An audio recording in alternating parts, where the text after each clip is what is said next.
Australians head to the poll this weekend. That's come about very fast to decide who'll govern for the next 3 years, and the Brexit result has some political parties nervous of protest votes. And when they come out of the blue, the Australian Prime Minister Malcolm Turnbull officially launched his re-election bid with the coalition in Sydney yesterday, saying the country needs calm, steady hands to offset any repercussions from Brexit. While in Brisbane, the Labor leader Bill Shorten said if coalition was elected, it would destroy the health system and hurt middle and working class families. Our reporter Demelza Leslie is in Sydney covering the campaign and joins us now via Skype. Hi, Demelza. The polls, Hi, John. The polls are just consistently getting it wrong everywhere, right? They were wrong about Trump. They were wrong about Brexit. What are they saying in Australia? Well, actually, the polls have moved slightly over here in Australia in the past week.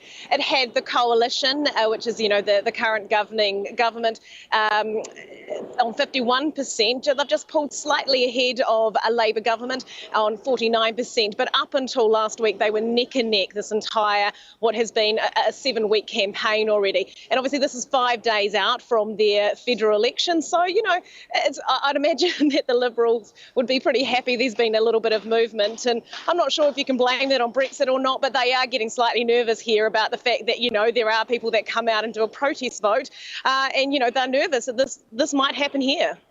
Yeah. Fascinating. I've just seen a brief headline about Malcolm Turnbull saying that, should he retain power, he, Australia and New Zealand will make a joint approach post-Brexit to work out terms of trade with Britain and Europe. Is that right?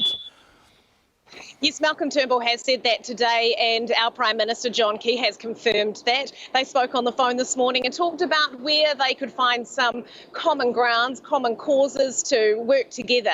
This is mainly around the likes of New Zealanders and Australia travelling to the UK and to Europe to make sure that we still have access.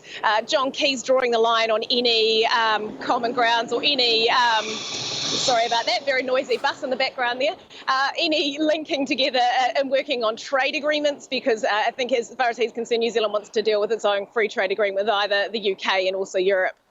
Demelza, I have a sense that Australians are slightly over their own politics. Is there real engagement with this election? Do people give a damn? Is there much coverage? Are people talking about it?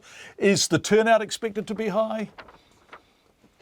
The turnout at this stage is not expected to be high. The poll that I talked about earlier, it actually had a third of voters undecided about who they'll support. And at the last election, it was that high in terms of people not turning out to the polls. So there is the worry that people will do that, or they will give a protest vote to an independent, which Malcolm Turnbull has been quick to warn that if you do that, you could destabilise and create a really unstable or a government that's in chaos, basically, if there's not an outright majority for a governing party. So, there's a little bit of fear tactics being used by both leaders. So we've got, Malcolm Turnbull on one hand saying that, you could create chaos and you need steady hands to steer the ship at this stage, stick with what you know. But you've got Labor's Bill Shorten on the other hand saying, look, they changed their leader 10 months ago. Who's to say that, the coalition will get in and we'll see Malcolm Turnbull stick around. But, the word that people that I've been speaking to, those at the coalition launch yesterday, they're fairly confident, though, that Malcolm Turnbull, if he does get in, will stick around for a 3-year term. But hey, over the past 9 years, it hasn't been a really good record for Prime Ministers here. So I suppose you've got to believe it when you see it. Demelza Leslie, live from the campaign trail in Sydney. Thanks, Demelza. Lovely to talk to you.